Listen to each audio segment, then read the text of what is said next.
what factors are considered for an EB-1 category?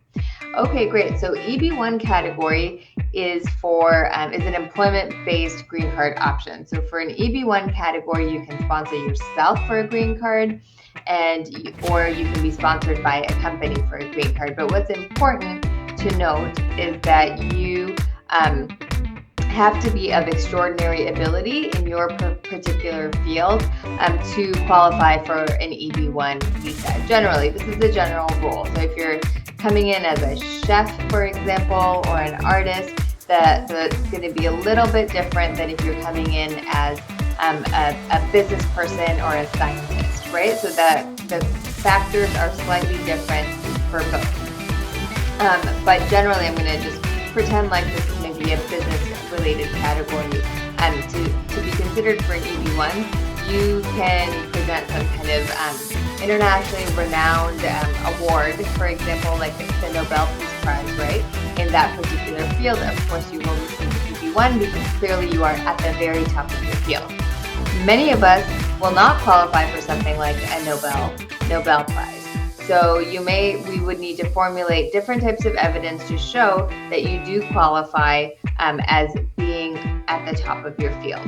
So what you submit, what types of evidence you submit can be a little bit different for everyone. So some examples I'm going to give are things like, for example, if you have been published, if your articles have been published, you can submit that.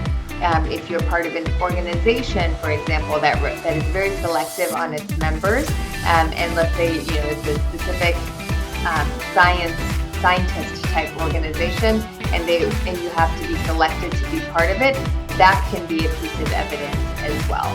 If you have peers in your field that can write letters to talk about how you've contributed to this field, that can be a piece of evidence. So again, there's many different pieces of evidence to be able to qualify for something like an EB-1 visa. You can apply on your own without a company sponsoring you. So it's an employment-based green card. That's what an EB-1 is. It's an employment-based green card. There are many other factors that could make one qualify, but that's a really good question, and it doesn't get asked here a lot, so I'm really glad, Sweta, that you asked this question. But there are different pieces of evidence that can help you get this EB-1 card.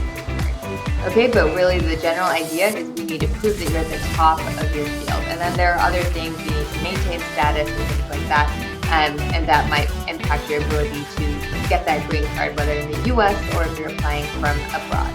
All right, if you want a consultation on that, you can reach me. My name is Agarwal. I'm at 703-348-1663.